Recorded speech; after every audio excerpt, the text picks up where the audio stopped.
Hola a todos, sean bienvenidos a esta conferencia, la cual es presentada gracias al Grupo de Investigación de Fenómenos de Transporte, liderado por el Dr. Maiken Espinosa, doctor de la Facultad de Mecánica en SPOL. Hoy vamos a hablar un poco sobre lo que son las celdas de combustible, en base a una introducción, y cuáles son estudios experimentales que se hacen acerca de ella. Bien, un poco sobre el expositor. Mi nombre es Jordi Santana Biomar, recientemente graduado de ingeniero mecánico a inicios de este año 2020, y me vengo desempeñando durante 2 años como asistente de investigación en el laboratorio de fuentes renovables de SPOL. Gracias al trabajo que he realizado he podido participar en 2 congresos, conferencias realizadas en la Universidad de San Francisco de Quito y en Yachay. También, en base a los trabajos o estudios experimentales que he realizado, he podido tener hasta ahora 3 publicaciones indexadas Scopus WOS. Bien, ahora que ya sabemos un poco sobre el expositor, vamos hablando sobre los antecedentes de esta presentación, y los cuales son el calentamiento global, el cambio climático, la contaminación del aire. Como sabemos, son temas de tendencia en la actualidad, y estos son debidamente producidos por el consumo de fuentes fósiles, de combustibles fósiles, ya que sabemos que al ser quemados estos liberan a la atmósfera gases de carbono, lo cual al concentrarse en grandes cantidades en esta capa, en la atmósfera, retienen el calor y producen todos los efectos anteriormente mencionados. Entonces, esta línea de investigación, ¿cuáles son sus objetivos? Disminuir las emisiones contaminantes a la atmósfera, encontrar una fuente de energía eficiente o un dispositivo de energía eficiente, y también tener una fuente ilimitada de suministros, específicamente un combustible, ya que sabemos que los fósiles no son renovables, por lo tanto van a tener un fin, un límite eh, hasta cuando se acaben estos de aquí. Entonces, en base a esto, nacen las celdas de combustible o los dispositivos de celdas de combustible. Estos de aquí cumplen con todos estos requerimientos y nos ayudan y pueden ser uno de los grandes aliados para combatir estos problemas y poder establecer estos objetivos. Bien, el contenido de esta presentación la he dividido en 4 partes. La primera, vamos a hablar un poco sobre lo que es una introducción a las celdas de combustible, o sea, qué es, cómo trabaja, algunas diferencias importantes que hay en ella. Luego vamos a ver cómo las celdas de combustible pueden ser un sustituto de fuente de alimentación para los varios sectores de producción que hay en la actualidad. Como tercer punto de esta presentación vamos a hablar sobre cómo vamos a evaluar el desempeño de una celda, cómo se lo evalúa mediante estudios experimentales. Y como cuarto punto, vamos a hablar sobre los cambios o desafíos que tiene esta tecnología para que pueda presentarse con un mayor impacto en la actualidad. Bien, entonces empezamos con el capítulo 1. Línea de tiempo de las celdas de combustible.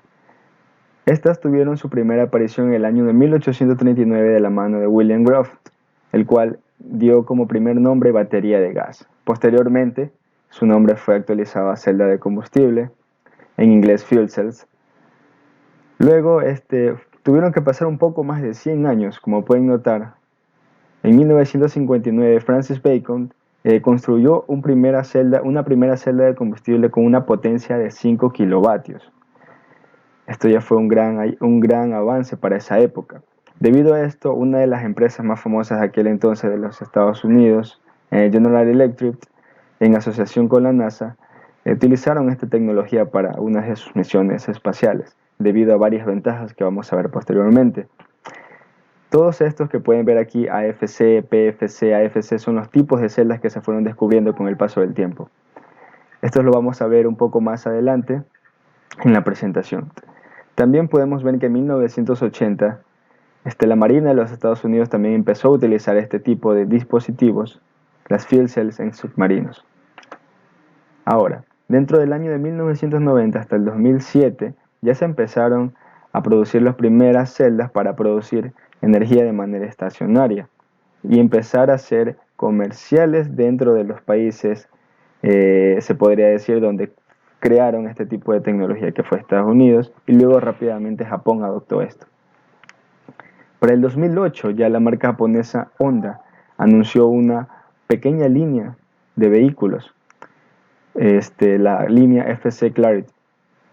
Luego vemos que desde 2009 hasta la actualidad se están realizando fuertemente investigación sobre este tipo de tecnología, ya que tiene varias ventajas. Entonces, ya hemos visto un poco sobre lo que es la línea del tiempo. Ahora vamos entonces a ver lo que es la celda de combustible como tal. ¿Qué es una celda? Bien, es un dispositivo que utiliza la energía presente en un combustible, principalmente el hidrógeno, y un oxidante, el oxígeno. ¿Qué pasa? Esto, por medio de reacciones electroquímicas, producen electricidad, agua y calor. La ecuación que rige este fenómeno es la que se muestra a continuación, una ecuación química. ¿Y por qué se estudia esto? Porque ya dijimos que tiene ventajas. ¿Cuáles son? Tiene una alta eficiencia de operación, una alta eficiencia de conversión de energía. Opera de manera silenciosa. Tiene cero emisiones, cero o cerca de cero emisiones de gases de carbono. Los gases de carbono sabemos que son los gases de efecto invernadero, producen los gases de efecto invernadero. También tiene un diseño altamente escalable. ¿Qué quiere decir esto?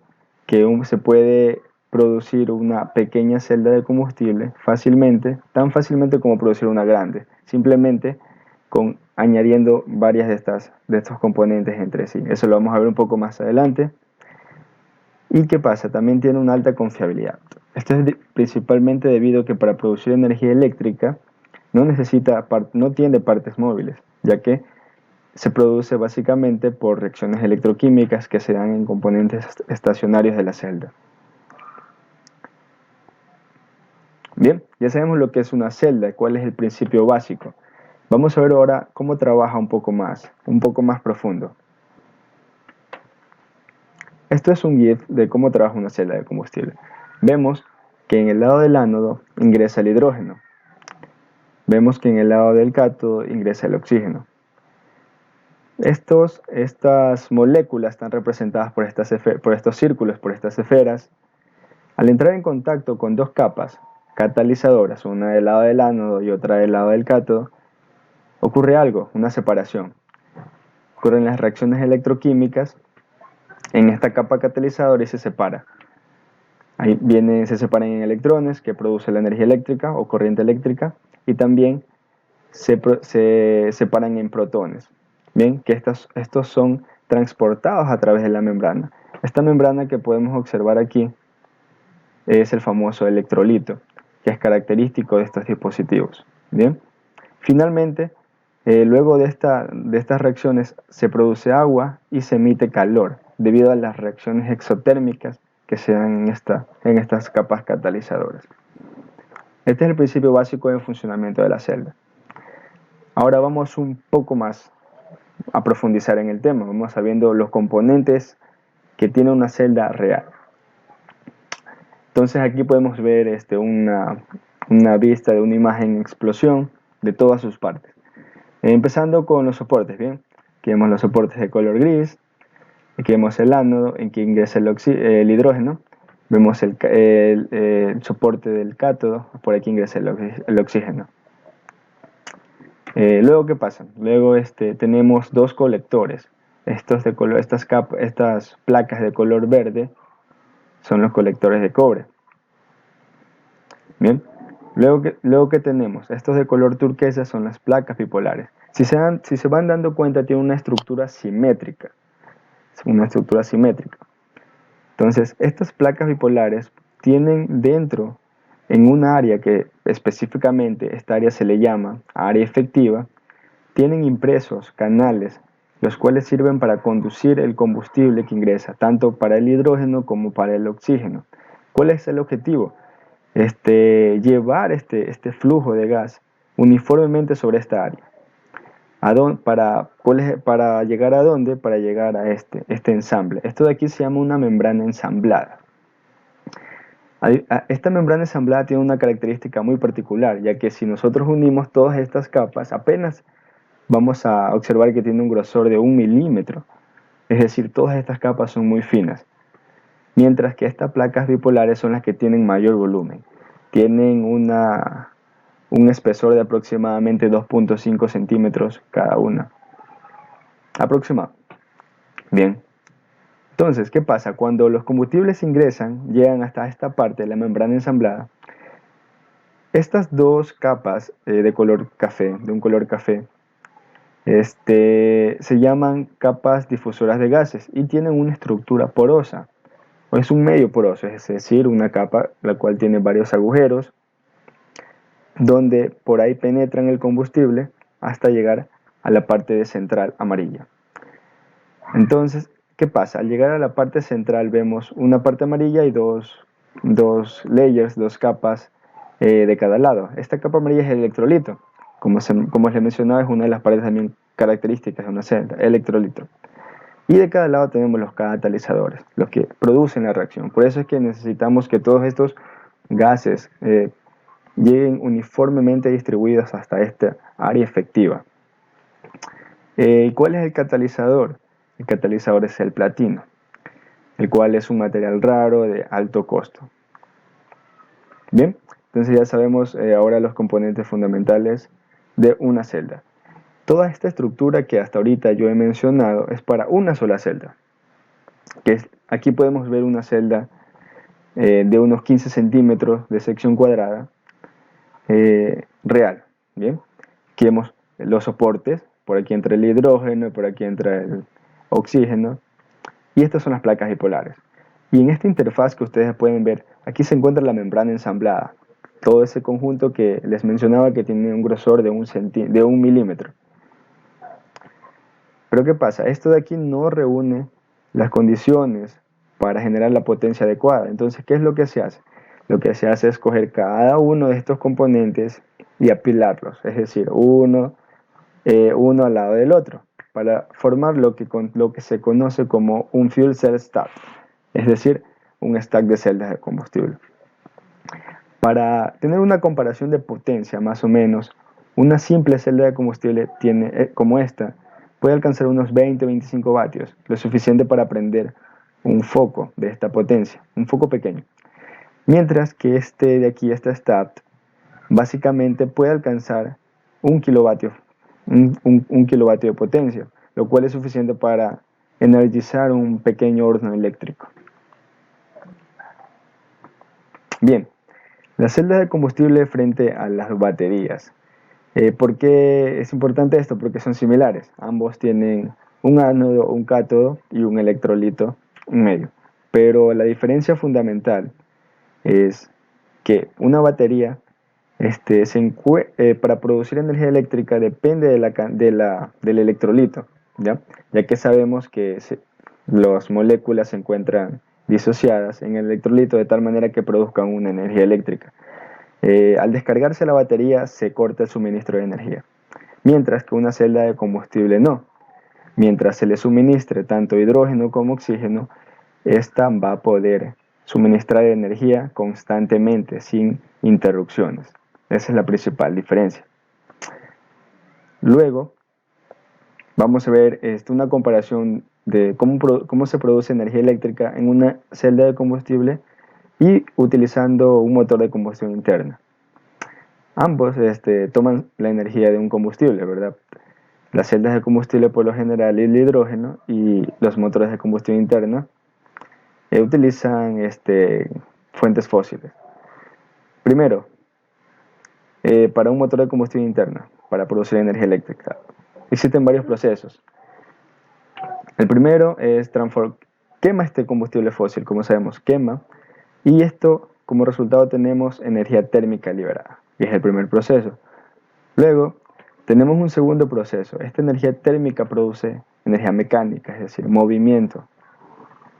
Como tercer punto, o como tercer fase, tenemos que este movimiento, al conectarse a un generador, nosotros podemos obtener finalmente energía eléctrica. Bien. En cambio, una celda de combustible se salta estos tres pasos y solamente lo hace con uno solo. Es decir, toma el combustible, por medio de reacciones electroquímicas, transforma en energía eléctrica. Esto lo hace un dispositivo con una eficiencia mayor. Las celdas de combustible aproximadamente tienen entre 35 y 45% de eficiencia, las pequeñas que se utilizan para estudios experimentales, mientras que los grandes sistemas de celdas de combustibles, las STAT, estos pueden alcanzar una eficiencia hasta de 80-90% cuando se utiliza cogeneración, es decir, el aprovechamiento del calor generado. Mientras que un motor de combustión interna a diésel, más o menos, su eficiencia está alrededor del 25%. Bien, y con esto hemos llegado a la parte final del primer capítulo sobre la introducción de lo que es una celda. Ya podemos saber qué es una celda, cómo trabaja y cuáles son las principales diferencias. Ahora vamos a enfocarnos sobre las aplicaciones, cómo la celda puede ser una fuente de suministro de energía alternativa en la actualidad y en el futuro. Bien, para ello primero vamos a hablar sobre los tipos de celdas que existen. Al principio les mencionaba todos estos conjuntos de letras, estos eran los tipos de celda. Aquí principalmente vamos a enfocarnos en tres que son los principales. Las PEM Fuel Cells, que son las Proton Exchange Membrane, que son las que utilizan hidrógeno y son las que nosotros investigamos en el laboratorio de SPOL. Segundo, vamos a hablar un poco sobre las Phosphoric Acid Fuel Cells, que son las celdas de combustible que utilizan ácido fosfórico. Y tercero, vamos a hablar un poco sobre las Solid Oxide Fuel Cells, las celdas de combustible de sólido óxido. Bien, entonces el primer tipo, las Proton Exchange Membrane Fuel Cells. Estas trabajan a una temperatura de 80 grados Celsius y su electrolito es un polímero. Esto es lo que diferencia principalmente a cada tipo de celda, la temperatura que la trabaja y el electrolito que utiliza. Como vemos, este tipo de celdas, las PEM Fuel Cells, utilizan hidrógeno y producen como único residuo agua y calor. Mientras que vemos por acá las Phosphoric Acid Fuel Cells, su diferencia principal es el electrolito, ya no es un polímero, ahora aquí es un ácido fosfórico en estado líquido y su temperatura de trabajo es 200 grados Celsius. ¿Qué pasa? A medida que va aumentando su temperatura, quiere decir que este tipo de celda puede producir una mayor potencia. Es decir, se lo utiliza para grandes cantidades de generación de energía. Y las Solid Oxide Fuel Cells. Este de aquí también se caracteriza por su electrolito, que es un cerámico, un tipo de cerámico. ¿Y por qué cerámico? Porque trabaja a una temperatura exageradamente alta comparado con las otras, alrededor de 1000 grados Celsius. Obviamente esto se traduce como que este tipo de celda se lo utiliza para grandes cantidades de generación de energía. Y aquí bien podemos ver las partes principales, ánodo, electrolito y cátodo. Bueno, aquí podemos hablar un poco sobre las celdas, pero ¿cuáles son las aplicaciones? Eso lo vamos a ver acá, las aplicaciones. Entonces aquí tenemos en varias filas. En la primera, la potencia. En la segunda, los distintos tipos de dispositivos que se pueden usar. Y los tipos de celdas. ¿Bien? Aquí vemos las DMFC, que son las Direct Methane Fuel Cells, celdas de combustible con metanol directo.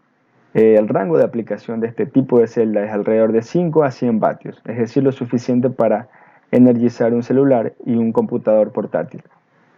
Mientras que las PEM Fuel Cells, las de hidrógeno, las que nosotros investigamos, tiene un rango de aplicación interesante, de 100 vatios hasta 100 vatios. Esto los hace muy atractivos en el ámbito de la investigación y las aplicaciones. Luego tenemos las Solid Oxide Fuel Cells, que son las que trabajaban a una temperatura de 1000 Celsius. Y como pueden notar aquí, su rango de aplicabilidad es de 10 kilovatios hasta 10 megavatios. Es decir, se lo puede utilizar para generación de energía de forma estacionaria, como podemos ver aquí esta imagen. Y así los distintos tipos también tienen su rango de aplicación. Bien, ahora que sabemos ya un poco sobre las aplicaciones, ¿cómo estará la industria de las celdas de combustible en la actualidad? Bien, primero vamos a hablar un poco sobre los vehículos, los carros. Esta industria está principalmente desarrollada en el continente asiático y por dos marcas, la Toyota y la Hyundai. Son las marcas que ya producen actualmente vehículos en masa, en producción en masa. Y el año pasado, a finales del 2019, la marca alemana, la BMW, anunció su primer vehículo en base a celdas de combustible, el que pueden ver aquí en la imagen. Y como publicidad, porque ellos dijeron que su lanzamiento estaba próximo al año 2022. La industria de los carros está siendo bastante desarrollada actualmente, sin embargo, obviamente existen algunas limitaciones. Como ahora vamos a ver las estaciones de hidrógeno. Estas estaciones de hidrógeno, la mayor cantidad se encuentra en Japón, en un país asiático. El número de estaciones que existen en este país es alrededor de 130 estaciones de hidrógeno.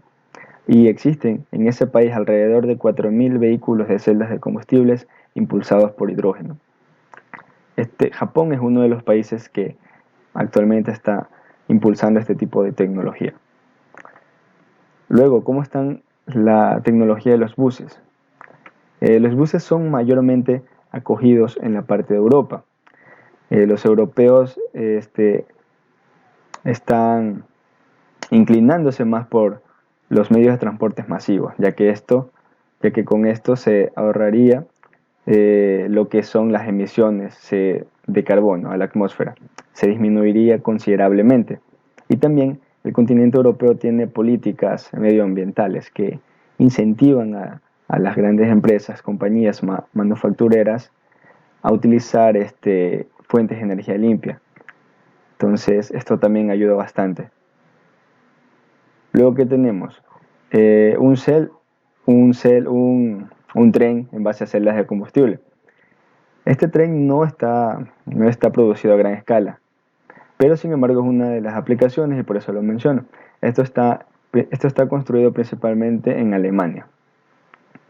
Luego tenemos el sistema de generación de energía en base a celdas de combustible. Estos de aquí, este sistema de generación la mayor cantidad de estos tipos de generación de energía están en los Estados Unidos. Como pueden ver aquí, este es un fuel cell start, un sistema de celdas de combustible, el cual tiene unas dimensiones aproximadamente de 3 metros de alto y de 15 de largo para el rectángulo que podemos observar aquí. Y ofrece una potencia aproximada de 440 kilovatios. Bien.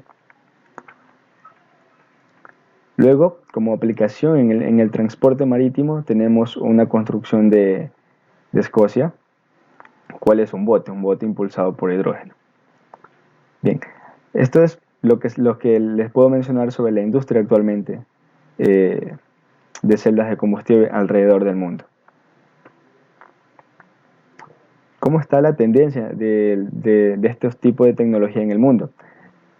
Como vimos anteriormente, por las aplicaciones mencionadas, el continente asiático es el que mayormente está impulsando las celdas de combustible.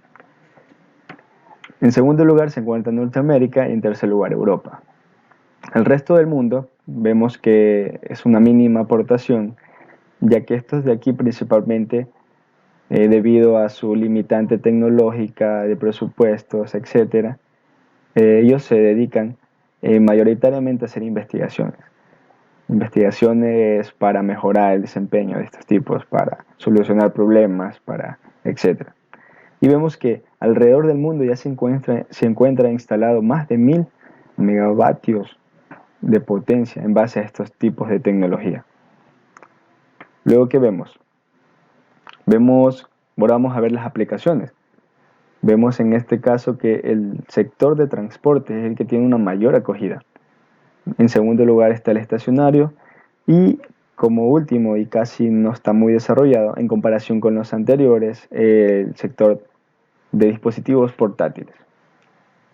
Estos datos estadísticos fueron recopilados de una revista de los Estados Unidos, de un review que hacen anualmente cada año. Este es del año 2019, el más actualizado. En 2020 todavía no sale. Bien, y aquí estos datos estadísticos también forman parte de esa revista, y aquí podemos darnos cuenta que el tipo que más desarrollo tiene son las PEM fuel cells, las de hidrógeno. Y aquí hay algo importante, este tipo de celdas son las que se utilizan en los carros, ¿bien? Mientras que las phosphoric acid, que es de color naranja, y las solid oxy fuel cells, que es la de color azul, se lo utiliza mayoritariamente para generación de energía estacionaria, ¿no? Y las PEM fuel cells para el sector de transporte. Bien, ahora tenemos los países que se están cambiando ya a este tipo de tecnología, los países alrededor del mundo.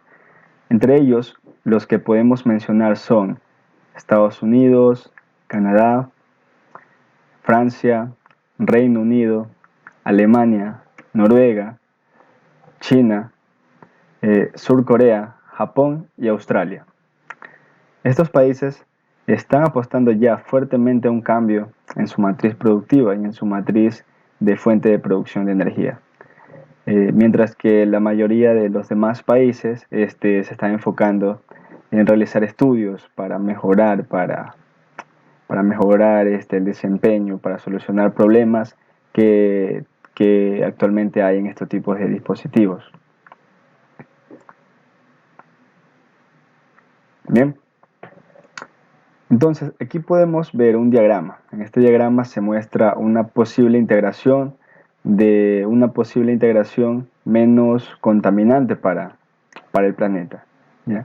Aquí vemos líneas de varios colores. La línea gris es la línea de energía eléctrica, es decir, se apuesta que en el futuro la mayor cantidad o toda la cantidad de energía eléctrica sea producida a base de fuentes de energías renovables.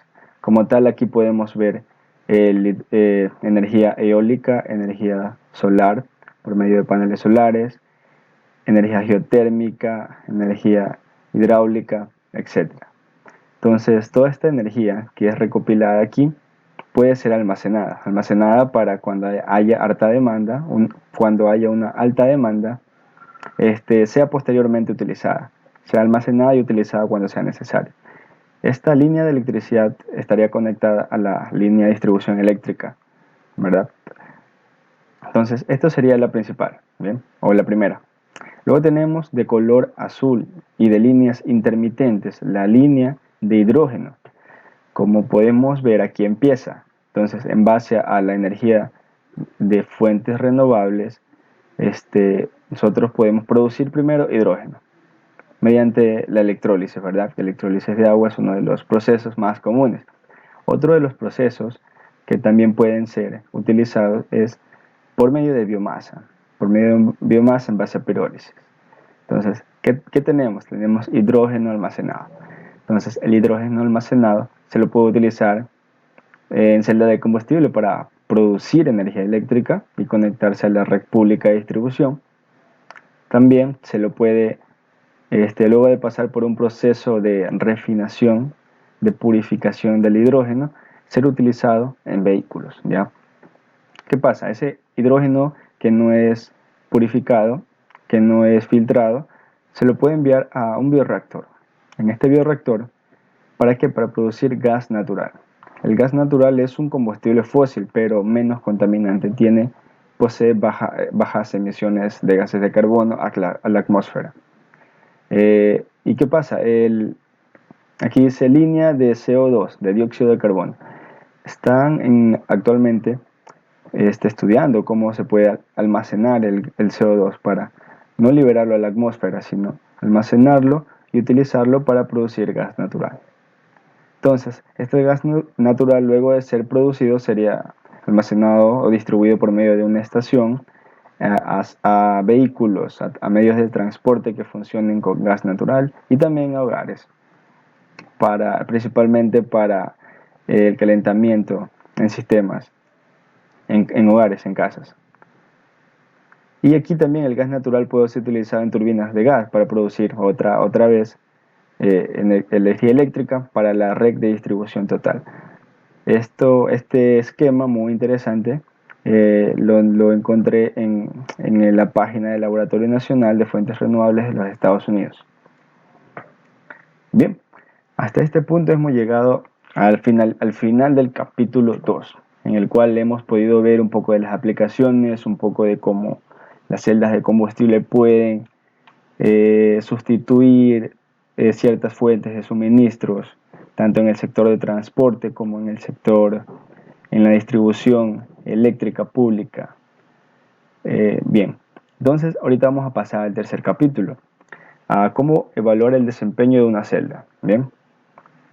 ¿Por qué es importante? Como sabemos, es una tecnología que se encuentra actualmente en desarrollo, por lo tanto, cada avance se lo debe evaluar y una de las principales formas es la experimental. Bien, entonces en base a estudios experimentales. Cabe recalcar que estos estudios se los hacen mayoritariamente con una celda de combustible pequeña, es decir, con una celda de prueba, no con un stack, no con un stack. ¿Por qué? Porque si se logra obtener una mejora de sus componentes o de sus parámetros de desempeño en una pequeña celda, esto es fácilmente escalable a una celda o un stack de grandes dimensiones para grandes potencias. Entonces, ¿qué requerimos para evaluar experimentalmente? ¿O qué es lo que hacemos? Entonces, podemos ver el primer punto cambiando y evaluando los componentes. Bien, ya vimos un poco al inicio cuáles eran los componentes principales de una celda de combustible. Todos estos están bajo desarrollo. Cada vez salen al mercado nuevos de estos tipos con mejores propiedades. Uno de ellos es la membrana, el electrolito, el que está en medio de la celda. Entonces aquí podemos ver cómo es el electrolito de una PEM fuel cell. Es un polímero y es una capa súper fina.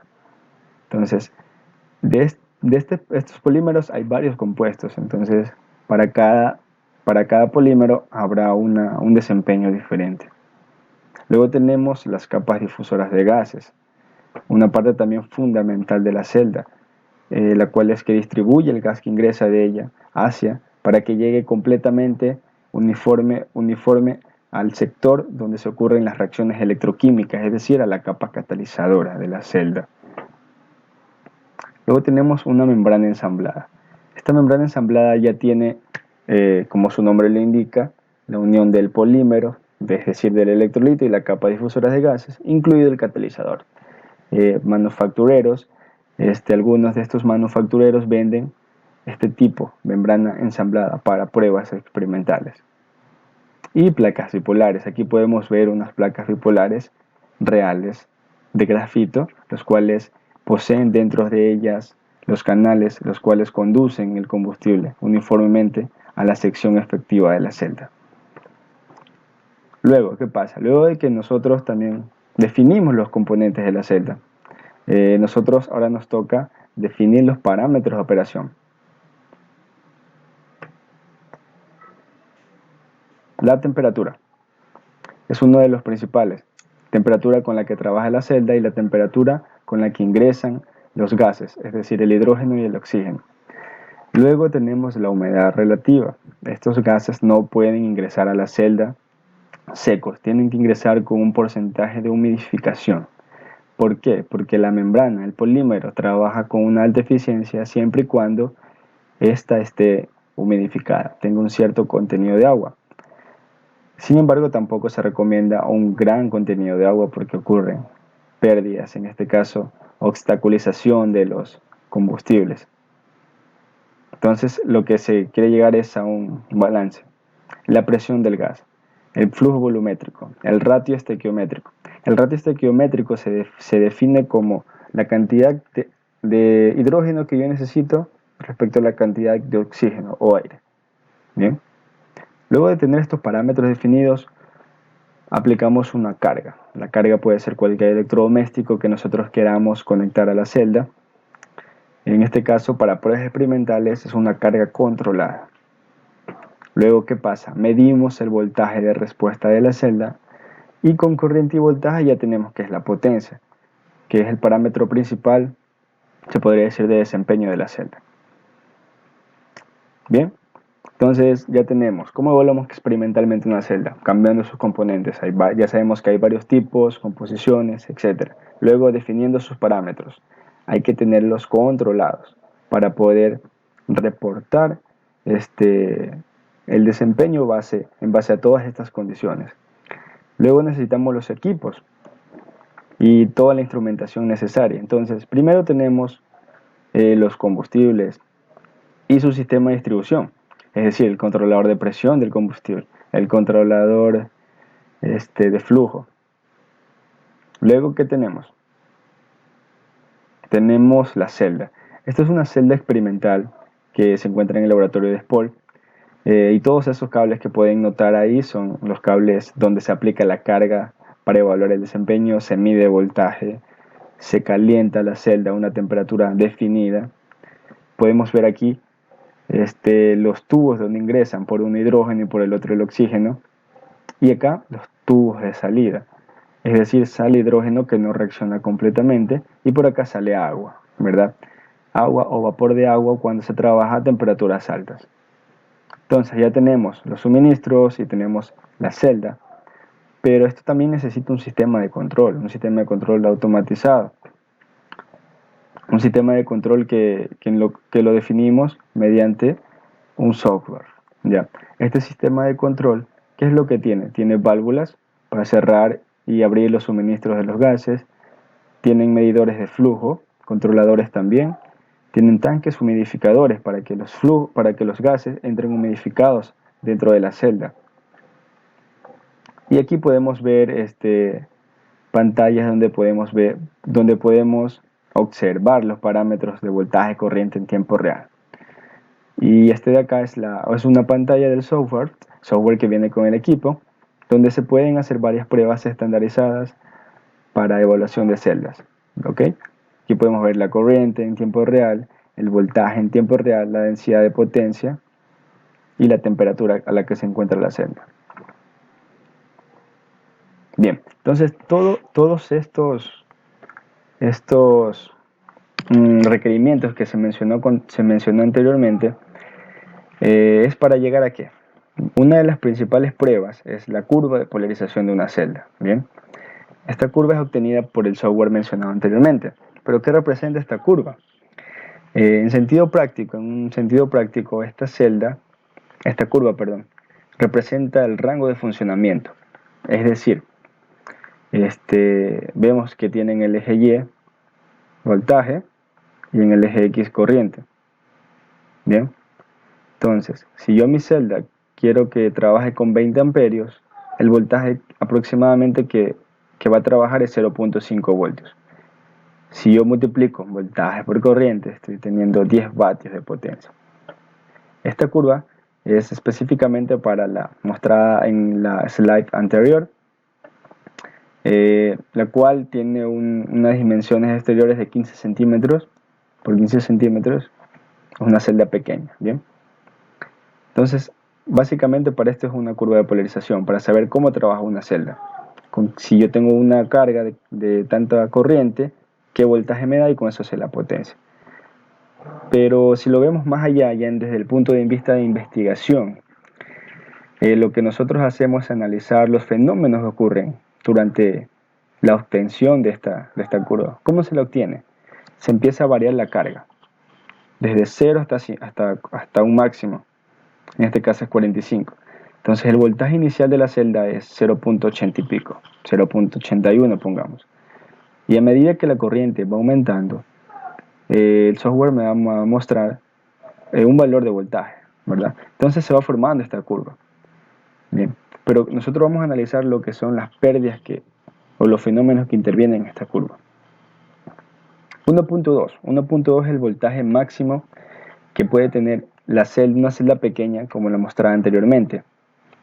Este límite, este valor es calculado en base a ecuaciones termodinámicas. Bien. Luego tenemos 1 voltio, es el voltaje de circuito abierto. Es decir, aquí ya ocurre una pérdida de 1.2 baja a 1 voltio. Esto de aquí se debe principalmente a corrientes parásitas que se dan dentro de la celda y que son más difíciles de controlarlas. Luego tenemos ya el primer rango que nosotros vamos a analizar, las pérdidas por activación. ¿Qué quiere decir activación? Quiere decir, es el punto donde empiezan las reacciones electroquímicas para producir energía eléctrica, es decir, la celda se activa, se puede decir en otras palabras. Entonces, aquí la celda pierde cierta cantidad de energía, primero al vencer las corrientes parásitas y segundo, para transportar las cargas desde el lado del ánodo al cátodo. Entonces aquí hay un rango de pérdidas. Luego entramos a las pérdidas óhmicas. Toda esta zona que está mostrada en la slide representa el mayor rango de funcionamiento de la celda.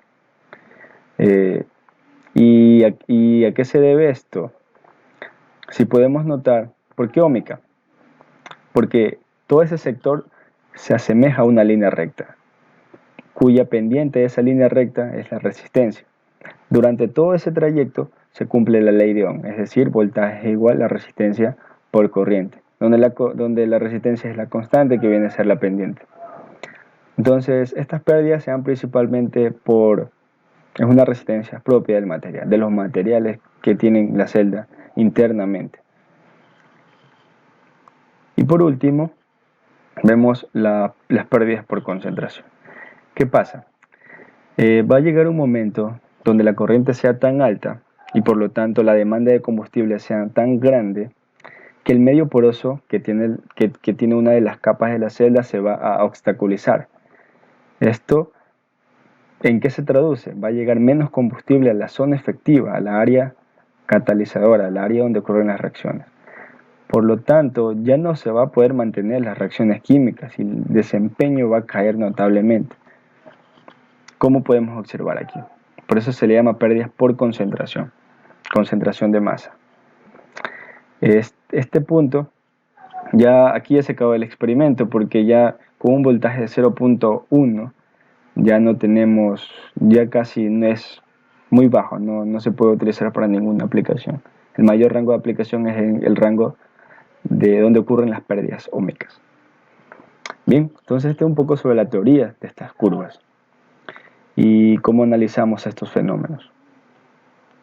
Ahora vamos a ver una curva de polarización de la celda real. Vamos a ver.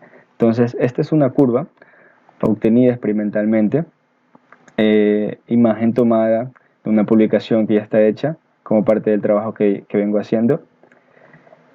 Y aquí no vamos a entrar en detalle, no vamos a analizar cada curva, sino lo que quiero mostrar es dos curvas principalmente. La de aquí, la que es 40-80-40, que viene representada por los marcadores en X, y la curva 80-80-80, que viene representado por la curva de aquí de rombo, se podría decir. Bien. ¿Qué representa 40-80-40? Representa 40 la temperatura de ingreso del hidrógeno, 80 la temperatura de la celda y 40 temperatura del oxígeno. Asimismo para lo de acá. ¿Qué vemos? Que cuando la temperatura de ingreso del combustible, que es el hidrógeno, es baja, el rango de desempeño es sumamente bajo. Apenas llega a 200, mientras que cuando se utiliza 80-80-80, el rango de desempeño de la celda es sumamente mejor. Esto se traduce porque hay un mayor alcance, es decir, se puede utilizar para corrientes más altas. Bien.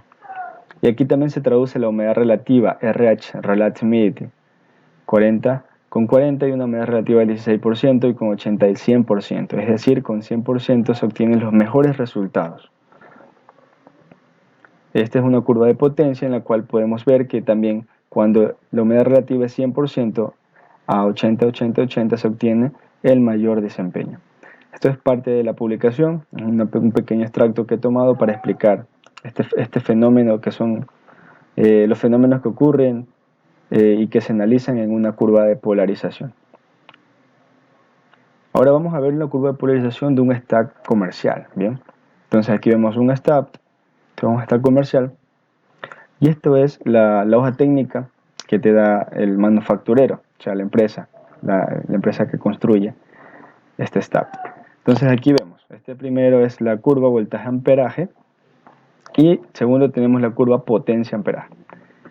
Este es un stack de 3 kilovatios y aquí en base a esta curva podemos nosotros ver que con aproximadamente unos 65-70 amperios la potencia que me da es 300 vatios. ¿Bien? Básicamente ese es el propósito el propósito de una curva de polarización cuando es un step. Simplemente es para ver el rendimiento. Con cuánta corriente trabaja, me va a decir cuánta potencia puede suministrar. Bien, y ahora vamos a ver el segundo método de evaluación de una celda, la prueba de espectroscopía de impedancia electroquímica, abreviado EIS. Si bien las curvas de polarización nos indicaban las pérdidas, más no podemos calcularlas, o sea, cuantificarlas exactamente. Esta prueba aquí sí nos va a permitir cuantificarlo. ¿Cómo funciona esta prueba? Primero, la celda de combustible da corriente directa, ¿verdad? Entonces, lo que hace esta prueba es enviarle una corriente alterna pequeña a la celda para que a la salida tengamos una corriente alterna y un voltaje alterno. Obviamente desfasado el voltaje con respecto a la corriente. Entonces ya podemos sacar la impedancia. La impedancia, como sabemos, es la relación entre el voltaje y la corriente. Y como estamos en variable compleja, esta impedancia se la puede dividir en dos partes. Una componente real y una componente imaginaria. ¿Cuál es la ventaja o cuál es el uso de esto?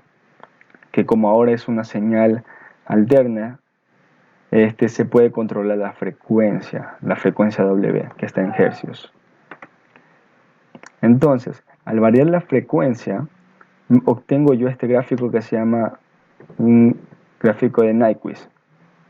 ¿Cómo se interpreta este gráfico? A ver, nosotros en el eje X vamos a graficar todos los valores de la impedancia real y en el eje Y vamos a graficar todos los valores de la impedancia imaginaria, de la parte imaginaria.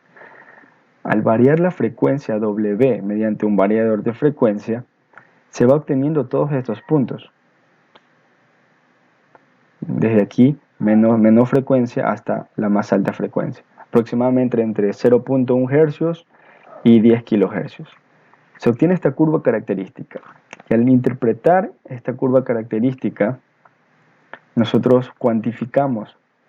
¿Qué cuantificamos? La resistencia óhmica, como la distancia desde el eje Y hasta la primera intersección con el eje X, la resistencia de transferencia de carga, que viene a ser la longitud del primer lazo, y la resistencia de transferencia de masa, que es la longitud del segundo arco.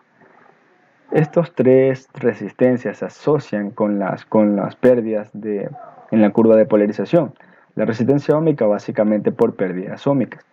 Esta resistencia de transferencia de carga se asocia principalmente con las pérdidas por activación.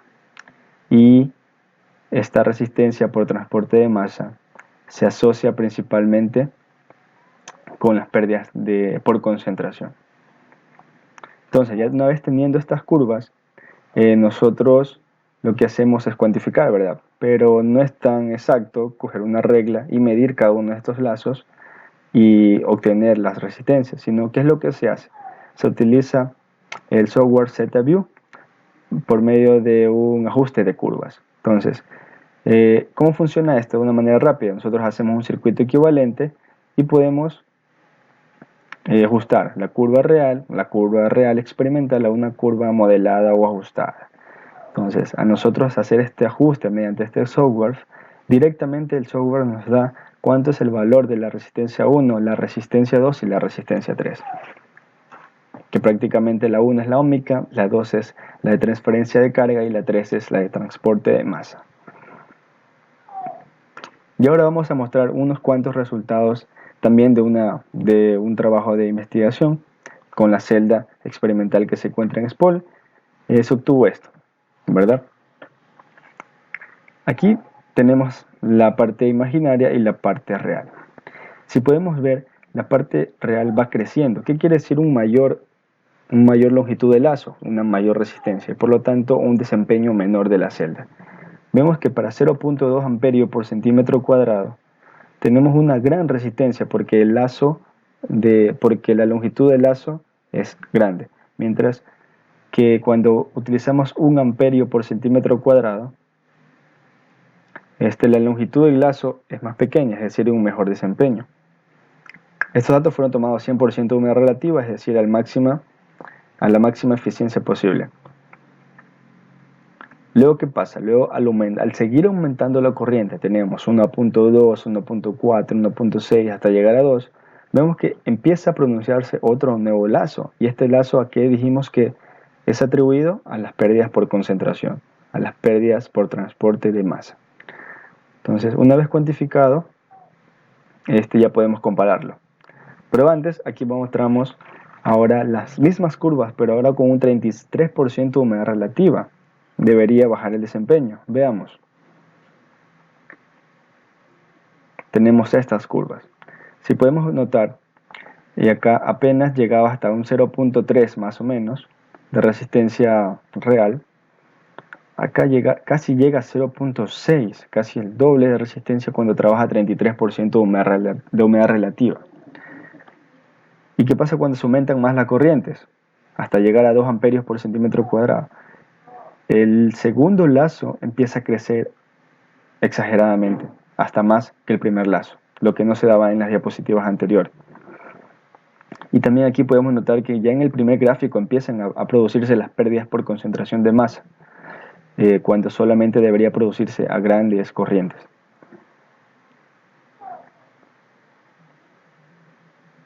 Y ahora vamos a ver un resumen. En base a todo eso, nosotros hemos obtenido la resistencia óhmica de la celda. 33% de humedad relativa y 100% de humedad relativa. Máximo desempeño 100%, la resistencia óhmica es constante y baja. Para 33% de humedad relativa, la resistencia es mayor y también es variable, como podemos notar.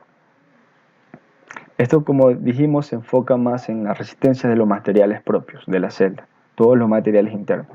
Luego tenemos la resistencia a la transferencia de carga.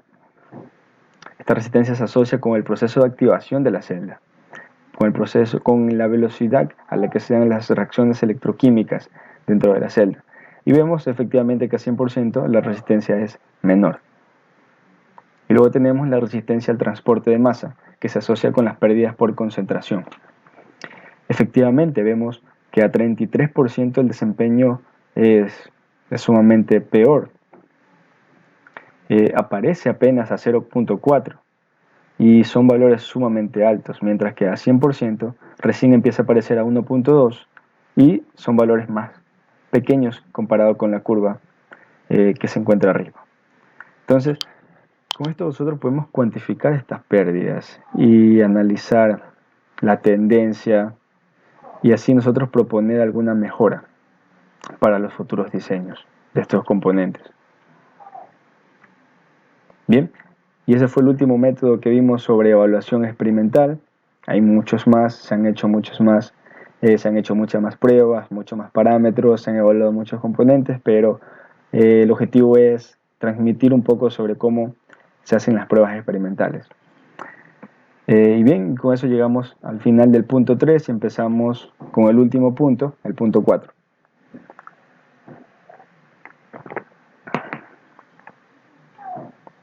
Desafíos hacia el futuro. Las celdas de combustibles tienen muchas ventajas y son muy interesantes, ¿verdad? Pero se necesita primero superar ciertos desafíos que hay para que tengan una mayor presencia en el mercado. Entonces, eso es lo que vamos a ver a continuación. Y también aquí es muy importante que es una línea de investigación donde muchas carreras pueden estudiarlas. Aquí hay aplicabilidad de ingeniería mecánica, ingeniería eléctrica, ingeniería química, ingeniería en computación, ingeniería en materiales, etc. Es decir, es interdisciplinario. Entonces vamos a ver cuáles son los desafíos a nivel global que se tienen.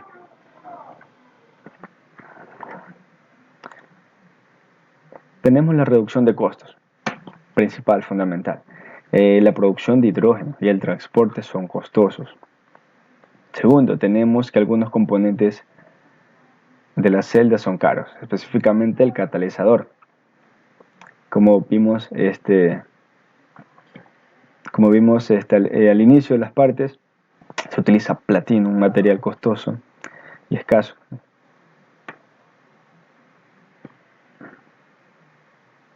El desempeño, mejorar el desempeño.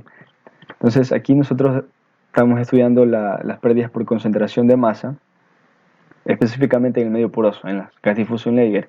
Esto reduce considerablemente el rendimiento de la celda.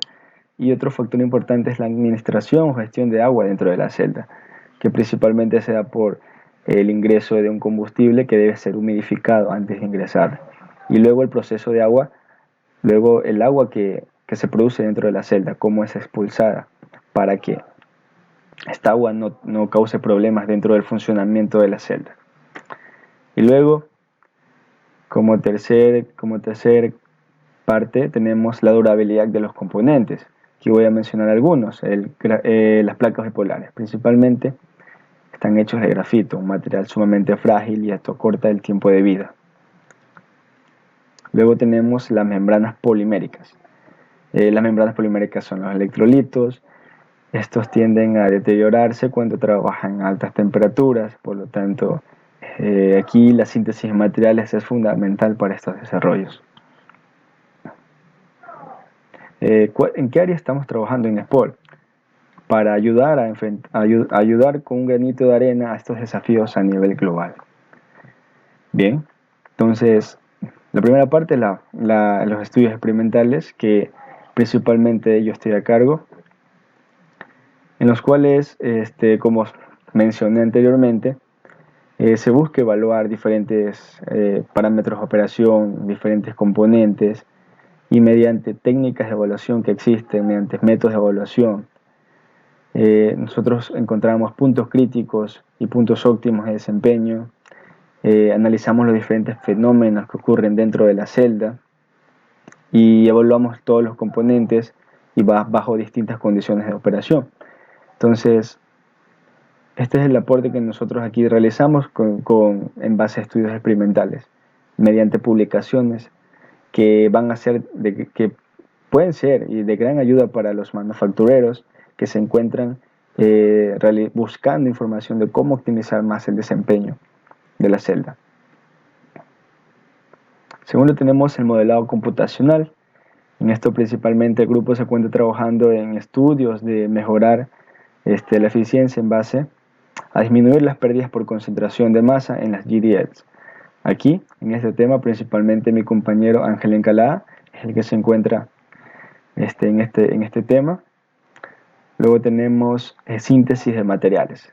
Aquí también yo he trabajado un poco junto con mi compañero Raúl Reina, donde el objetivo aquí principalmente es sintetizar un material para placas bipolares que cumpla con los requerimientos comerciales para una placa bipolar y que no sea tan frágil, ya que si solo se utiliza grafito, este material es frágil.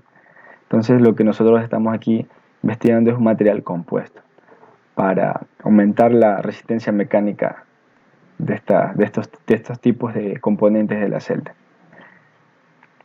Y bien, hemos llegado al final de la primera parte.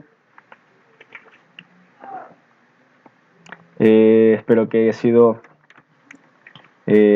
provechosa esta charla, que los que se quedaron hasta este instante, me imagino que es porque estaban interesados. He tratado de hacerla de la forma más didáctica, explicando paso por paso. Y bien, ahora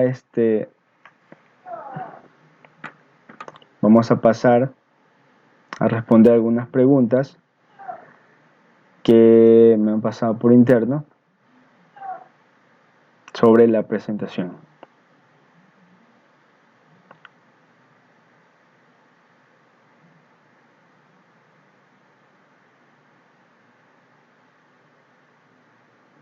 Entonces, tenemos las preguntas.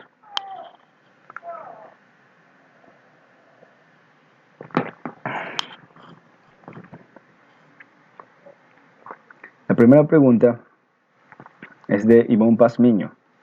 ¿Cuánto es el tiempo de vida de las baterías? ¿Cómo se maneja el material con el que se construyó la batería? Es decir, ¿puede ser reciclado? Ya. Primero, no son baterías, son celdas de combustible.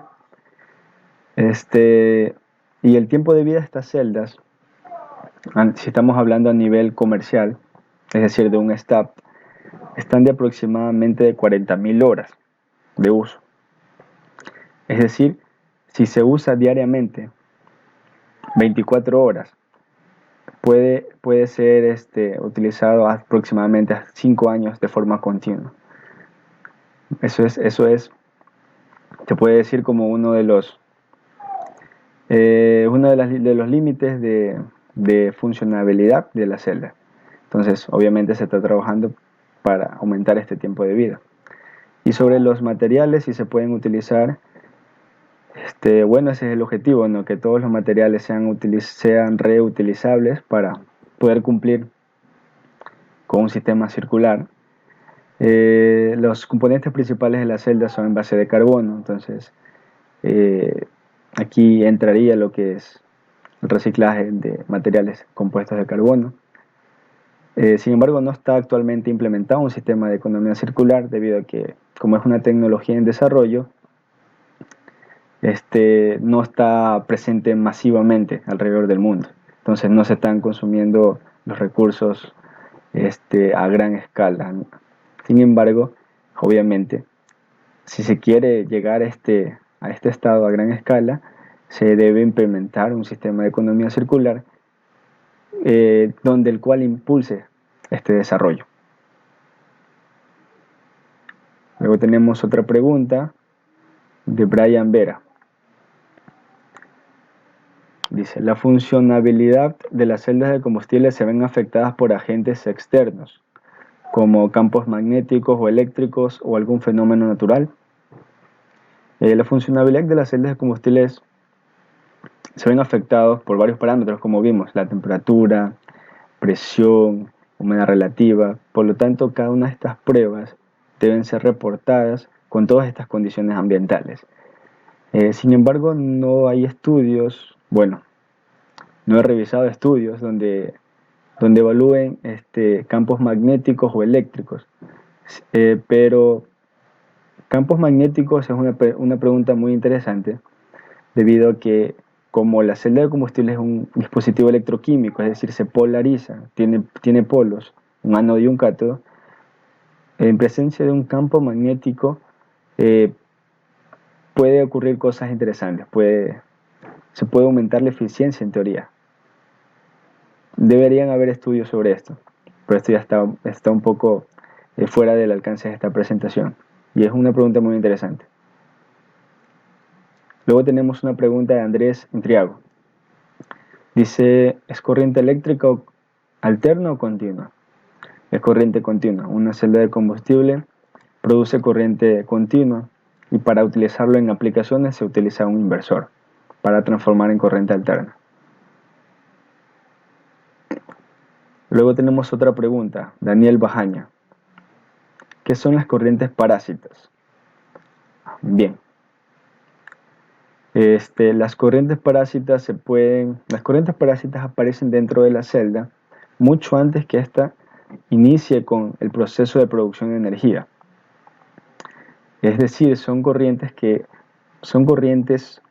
se podría decir, de mínimo valor, que se oponen a la corriente que debería tener una celda en su estado de operación actual. Entonces, esto hace que haya pérdidas y estos están mayormente asociados con la composición del material en sí. Luego vemos otra pregunta de Esther Melo. Dice, ¿existe algún tipo de sistema o parámetro para controlar dichas características? Dice, asumo que se refieren a corrientes parásitas o campos magnéticos externos. Bueno, principalmente se puede controlar son las pérdidas, las que vimos en esta presentación, ómmica, transferencia de carga y transporte de masa. Esto se puede controlar como mejorando los componentes, encontrando puntos óptimos de operación también, puntos críticos también. Pero corrientes parásitas son más difíciles, ya es un campo más intensivo de esta área, el cual obviamente me imagino que deben haber estudios publicados, pero esto ya es un estudio más profundo, lo de controlar las corrientes parásitas. Bien, luego tenemos otra pregunta de Daniel Bajaña. Él dice, ¿es posible reducir la impedancia usando superconductores? ¿Ya? A ver, un superconductor es un material que su resistencia se reduce a cero o se reduce a un mínimo valor cuando se llega a una temperatura crítica, pero una celda de combustible no depende mucho de la temperatura y tiene una temperatura de trabajo. Entonces, no se podría utilizar en primera instancia superconductores. Por otra instancia, por otro lado, los componentes de la celda son mayoritariamente hechos de carbono y los superconductores, la mayoría son metales. Entonces aquí yo creo que es muy probable que no, pero habría que investigar para estar más seguros.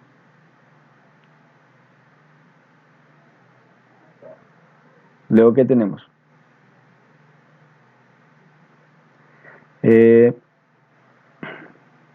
Brian Vera dice, para el funcionamiento de las celdas, ¿se obtiene el oxígeno y el hidrógeno directamente del ambiente o por fuentes externas? Bien, el hidrógeno tiene que, primero el hidrógeno en bruto que se obtiene luego del proceso de producción tiene que ser refinado. Esto es, ya que todo el componente de la celda, en la capa catalizadora, específicamente la que está con platino, es susceptible al envenenamiento por CO2. Por lo tanto, se necesita que el hidrógeno que se utilice sea de una alta pureza. Esto también interviene en todas las estaciones de hidrógeno que existen en el mundo y que son utilizadas para los carros. Entonces, por otro lado, para el aire, para el oxígeno sí se lo puede obtener directamente desde el aire.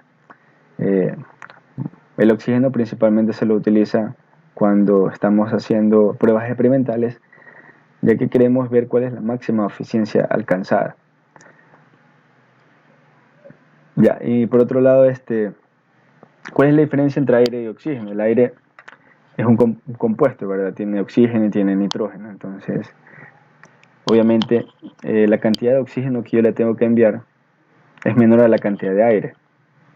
Aproximadamente si yo envío, qué sé yo, una cantidad específica de oxígeno, para obtener la misma eficiencia yo necesitaría poner mínimo dos veces, el doble de oxígeno, ya que en el aire se encuentra menos oxígeno. ¿Qué tenemos? Roberto Mendoza dice, ¿cómo se calcularía la eficiencia de la celda de combustible? Ya, para tener una noción, la eficiencia de la celda se calcula con un cociente. En este caso, la división entre voltaje de la celda, el real sobre el teórico, ¿verdad? Una celda de combustible está dando aproximadamente 0.6 voltios, una celda experimental pequeña, y su máximo voltaje es 1.2 voltios. Es decir, al hacer esta relación tenemos una eficiencia del 50%, la cual está en el rango de la eficiencia de la celda, que es de 30 hasta 50% aproximadamente. Luego tenemos otra pregunta de Dana. Dice, ¿cuáles son las formas en que se aprovecha la pérdida de calor de las celdas en los automóviles? Bien. Si bien sí se puede aprovechar las pérdidas de calor por cogeneración, esto se hace principalmente en las celdas que trabajan a altas temperaturas. Por ejemplo, las Solid Oxide Fuel Cells, estas que trabajaban a 1000 grados Celsius, la cogeneración es esencial. En cambio, los sistemas que se utilizan en los automóviles, son PEM Fuel Cells y estas trabajan a temperaturas bajas, a 80 grados Celsius aproximadamente. Por lo tanto, el calor no es tanto como para poder ser aprovechado. Luego tenemos Luis Mosquera, dice, actualmente, ¿cuál es el costo de producción de estas celdas? ¿Ya? El costo de producción de estas celdas, bien. El, para comparar el precio de una celda se lo hace por cuánto es el costo por kilovatio, el costo por kilovatio o por kilovatio hora. Actualmente los combustibles fósiles para producir 1 kilovatio hora, estamos hablando que invierten alrededor de, bueno, el costo por kilovatio hora utilizando un combustible fósil es de unos 5 a 10 centavos nada más. Mientras que actualmente el costo de producir 1 kilovatio hora utilizando celdas de combustible está alrededor de $1, es decir, casi 20 veces más el precio. O sea, actualmente está muy elevado. Por eso solo países que tienen una gran base económica están implementando esta tecnología. Y también por obviamente sus ventajas que estas demandan. Entonces, ¿cuál es el objetivo? El objetivo es que el costo se reduzca en estos próximos 20 años. Aproximadamente, el objetivo es llegar a unos 20 centavos. Actualmente está como a $1 el kilovatio hora, entonces llegar a unos 20 centavos ya ingresaría a la zona o sector para que estos puedan ser eh, propuestos como comercialmente ante la sociedad.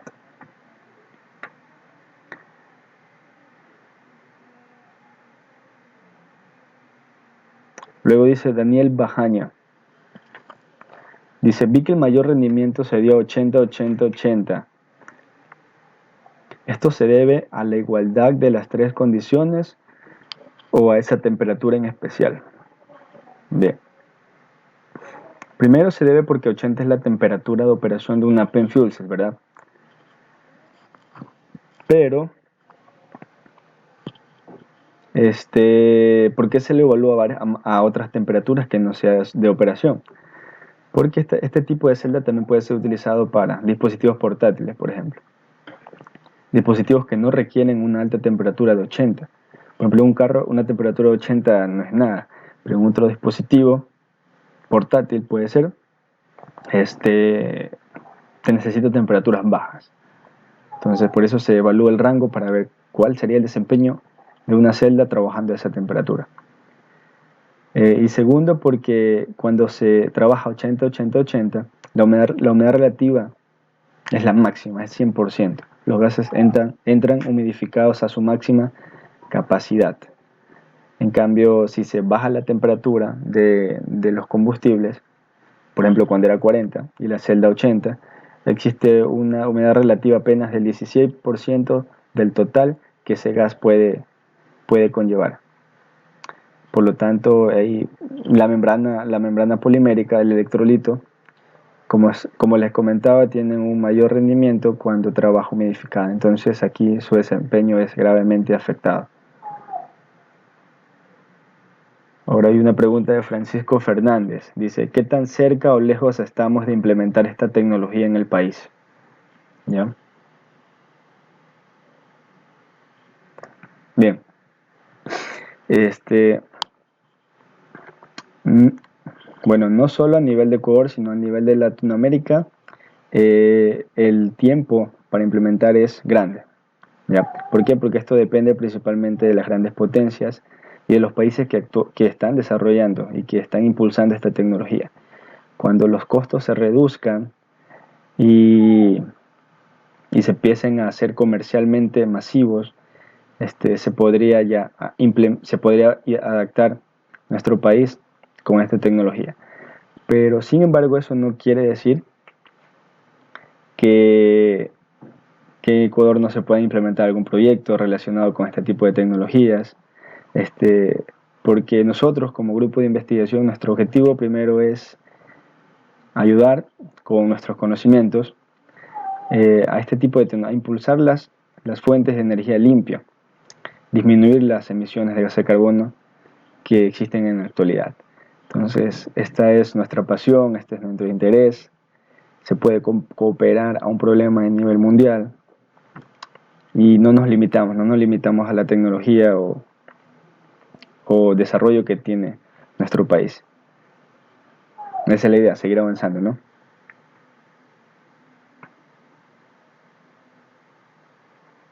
Luego tenemos otra pregunta de Sergio Pacheco. Cuando menciona que se estudian y analizan los fenómenos que ocurren dentro de la celda, ¿a qué fenómenos se refieren? Ya. Dentro de la celda ocurren varios fenómenos, principalmente fenómenos electroquímicos. Estos fenómenos se dan, obviamente, por las reacciones que hay en la celda. Tenemos fenómenos de transporte de masa. Estos fenómenos están relacionados por las pérdidas de concentración que se da específicamente en el medio poroso de la GDL. Y también hay fenómenos de transferencia de calor. Básicamente, estos son algunos de los fenómenos más importantes que se estudian en este tipo de experimentos.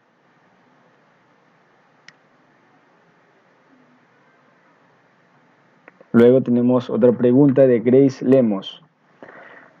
¿Cuáles serían los posibles riesgos de utilizar esta celda en un medio de transporte?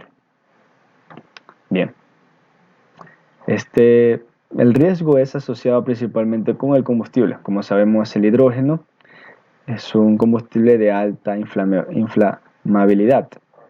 Es peligroso, pero siempre y cuando se lleven las debidas precauciones, no hay problema. Y esto se traduce porque en Japón ya hay varios autos rondando alrededor de sus calles sin ningún tipo de inconveniente.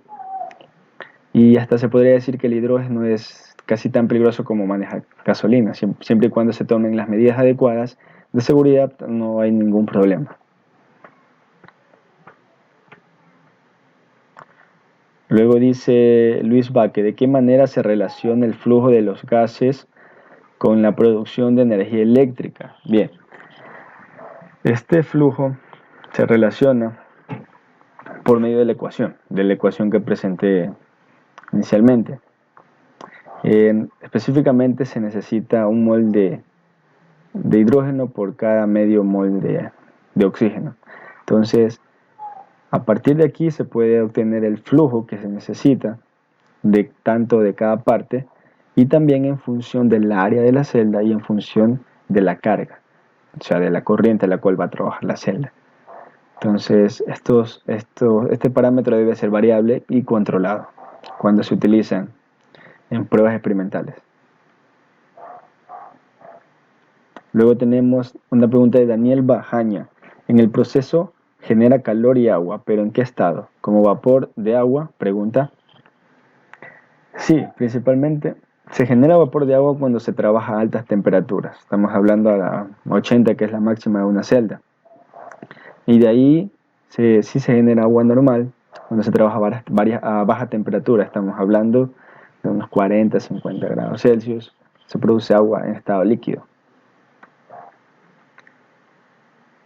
Bien, luego tenemos otra pregunta de Brian Ordóñez. Dice, el conjunto de una celda de combustible, ¿qué peso llega a tener? El peso de una celda de combustible, bien. Dice, dado que aplicaciones como en los automóviles se requiere que sean los más livianas posibles. Claro, tienes razón. Pues aquí una ventaja de las celdas es que con un pequeño stack se puede producir grandes cantidades de potencia. Un stack de 3 kilovatios, como el que se mostró en una de las diapositivas, llega a pesar aproximadamente unos 40 kilos, 40 kilogramos. Y esto lo sé porque principalmente yo he levantado este stack porque se encuentra en el laboratorio de SPOL. Entonces, bueno, no es que tenga una balanza en las manos, pero sé comparar pesos. Entonces, aproximo unos 40 kilogramos, ya que sí es pesada. Y sí, efectivamente, se necesita que sean lo más livianos posible para las aplicaciones de transporte, para que así sea más eficiente.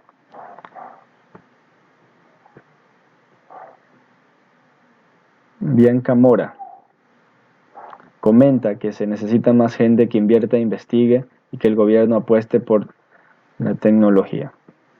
Claro, te doy toda la razón, Bianca. Este, un país que no progresa, que no estudia, no invierte en educación, en investigación, en desarrollo, está condenado. Entonces, es uno de los pensamientos que mayoritariamente tengo, que es muy bueno, sería muy bueno que el gobierno apoye estas iniciativas.